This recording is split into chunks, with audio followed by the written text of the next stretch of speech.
Hi, everybody. Dan Illman, Matt Bernier, the DRF.com Formulator Race of the Day for Wednesday, December the 21st. Race number 8 at Gulfstream Park. We're going 5 furlongs on the turf. It's an optional claiming race for 2-year-old fillies. Let's take a look at this field. I want to remind everybody, head on over to the event page, the Race of the Day event page on DRF.com for free Formulator past performances. Download them and follow along. As expected, a lot of speed in a race like this. Ton of speed. Rails bumped out to 60 feet. It's going to be interesting to see. Not many of these girls at this point in their career have proven that they can pass a horse. I'm not suggesting they're going to go 20-4 for the opening quarter, but boy, they're going to be cooking. Number 1 is South. She switched to turf most recently, and she responded with a gate-to-wire win, but she also needed to drop into the $35,000 maiden selling ranks to do so. If she tries similar tactics under apprentice Lane Luzzy, you figure she's going to be set upon by 1 or 2 or 3 other outside pace pressers. I think she's probably just not this good, and she's going to get cooked, but I think they have one way to go from the rail, and that's right to the front. Fallen Leaf was a gate-to-wire winner 2 starts back. Now, she has already tried this level once at Gulfstream West. She showed big speed and she paid the price. She's a half to a multiple stakes place turf winner named the Flying Whizzer. Doesn't ring a bell for me, but probably was a nice horse.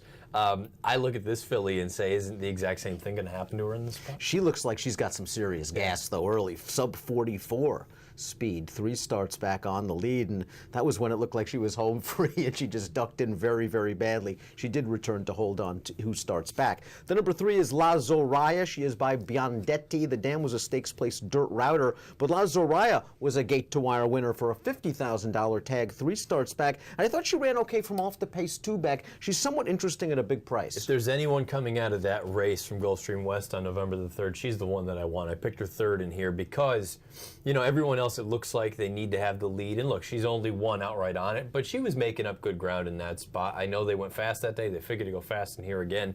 Picked her underneath. Number 4 is Lightning Dove, who goes out for strong connections. Wesley Ward, Antonio Gallardo. She is bred to be fast. She's by the super young stallion Uncle Mo. The dam was a 3-time stakes-winning dirt sprinter for Nick Zito, and the jury's still out as to whether she's a turf horse because her lone turf try against the boys in the Tyro as the favorite, she had a little bit of trouble. She did, but boy, I'm looking at it and saying, okay, she won at first asking at Keeneland when Wesley Ward has all of his babies cranked up at 4.5 furlongs, and since then, she's just been pounded in each one of her starts. I know one of them was against the boys, but boy, she's really going to need to show something else. So for what it's worth, past 4 years, dirt to turf, second off the layoff, sprinting for Ward, 5 for 19, sub 2 ROI because most of those are favorites. I won't be surprised if she runs well, but I don't want her. I think she's going to come down from that 8-1. The number 5, Atia, goes out for Jason Service, who specializes in turf sprints as well as with this formulator fact. Atia, over the past 2 years with last out maiden winners on turf, 55%, a $3.81 ROI. Service knows where to place these lightly raced horses. You've got another stat as well. Yeah, you can just kind of tweak things a little bit in formulator. Past 5 years, turf sprint maiden winner last out at Gulfstream Park, 5 for 7, 602 ROI. The dialed in babies are stunningly running just a hole in the wind, 24%. They paid $200,000 for this one. This one's a half to Chew and I, and Chew and you, who are both very precocious in their own right. I like the way that it didn't look like she absolutely was a speed-crazed horse at Meadowlands. She relaxed a little bit. She was contesting the pace, but it's not like she was a runoff. She put away the other pace and went on with it. This is one where, you know what, I always say, a little grain of salt with the formulator fact. In this fact, I trust. I picked her in second here and would use her in any multiple race wagers. You make a good point about the Meadowlands race because she broke great. Yeah. And it looked like maybe she was going to run away, but she came to hand nicely for Paco. She took the challenge of the outside pace presser, and she kept right on going. Now, what did she beat at the Meadowlands? Nothing. The jury might be out there, but that 67 buyer is solid. It comes very close to the 70 buyer that the number 6 Gold Rush Glory earned over a synthetic surface on November the 26th. I liked that race. It was a 5 furlong event. She went right to the front. She made the lead comfortably, and she went on about her business to earn that 70 buyer. Connections have treated her like a good horse. They ran her as a first-time starter in a $125,000 stakes race. Then they got the win. She's a full to a multiple stakes winning synthetic sprint winner, Gold Strike Glory, a horse that was able to transfer that good synth form to turf. She was 2 for 5 on the turf.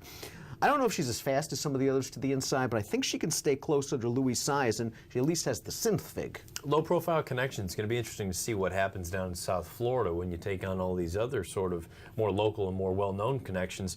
From a fig standpoint, she fits in there perfectly. It'll be interesting to see. Like you say, I don't know that she has the early foot some of the other girls do, but maybe you don't want to have the other foot the other girls do, because I think they're going to just end up setting up some ridiculous pace. And if the pace does come apart, the 7 Dat Town might be able to take advantage. This horse came from off the pace to win the career debut. Her only start on turf to date, that was at Ellis Park. She got washed off at Churchill, and she ran well enough in that Churchill race that they ran her 7 furlongs on the dirt, and it's apparent, even though she didn't have the greatest trip in the world, that that's not going to be her game. Maybe the last run's the best run, and this horse did show late foot, albeit in a slow race. Yeah, and Ian Wilkes has done well over the past 3 years. 2-year-old turf sprinters, 4 for 12, 538 ROI.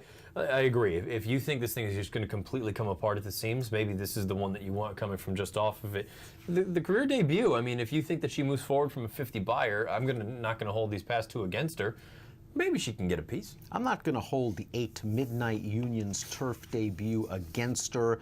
It was a 2-turn race. I think even though she's by Union Rags, perhaps she'll be better going shorter. This dam was a fast horse, a stakes-winning dirt sprinter, and a horse that got buried as well in that turf race last time. It actually came back to run surprisingly well in the dirt, earning stakes placing in the Hut Hut Stakes with a 58 buyer. Midnight Union, however, is a fast horse. Blinkers are on and might get cooked. Yeah, the blinkers go on with a horse that's only won outright on the lead. You wonder how that's going to go. An angle that you've always brought up, too. This horse won it first time with the Lasix, and you wonder if that was the big pop, and now you've got the regression in each of the past 2. She's not for me. The 9 Celtic Moonlight finished ahead of 3 of these common rivals in her turf debut at Gulfstream West on November the 3rd, and she utilized tracking ability to do so. Maybe a similar trip in here. We know she classes up very well with these horses. She's 4-1 on the morning line. I'd need a little bit more, but this barn does good work, and maybe she trips out. I don't have a knock against her. I guess I just look at it and say, if you look at that race, she was only a neck ahead of La Zoraya, and if you think, based on the morning line, that this horse is going to be a third of the price, wouldn't you want to side with La Zoraya? Just simply from a wagering standpoint? That's certainly a fair point. Richie's sister also comes out of that race. She finished 4th as the favorite. Now they're putting her in for the 75 tag,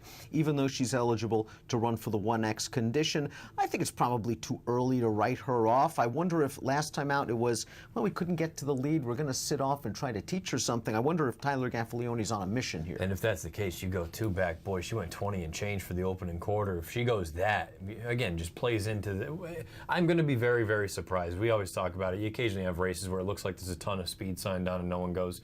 I don't think that's going to be the case. Number 11, A Great Time's got a great pedigree. Yeah, very nice. Hampton Victor's Cry, Grade 1 stakes winner on turf. Clever Strike, Grade 3 placed runner going long on the dirt. The Dam was Grade 2 placed. Now, all of those horses excelled at longer distances, but A Great Time got it done at a giant price sprinting at Laurel. She was very green. Yeah, she was. She popped to her left lead for probably the final 16th of a mile, lugged in badly, but like you say, she's got the big pedigree on her side, and it's also worth noting she was scheduled to run in the weight a while and got washed off the turf, called an audible. They're not going to run around the dirt.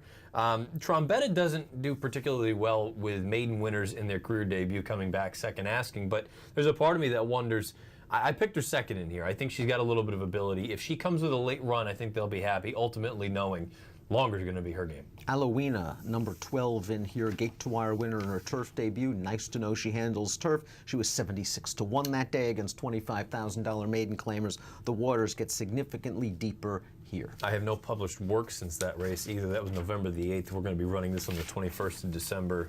No, thank you. Final case for the folks. Your top selection is? You know, I mean, I hate to just kind of side with the fact, but Atia, I think she's a little bit interesting. I feel like, again, it didn't look like she was that sort of speed-crazed one. I think she's going to be able to go. I think she should be able to sit just off the speed.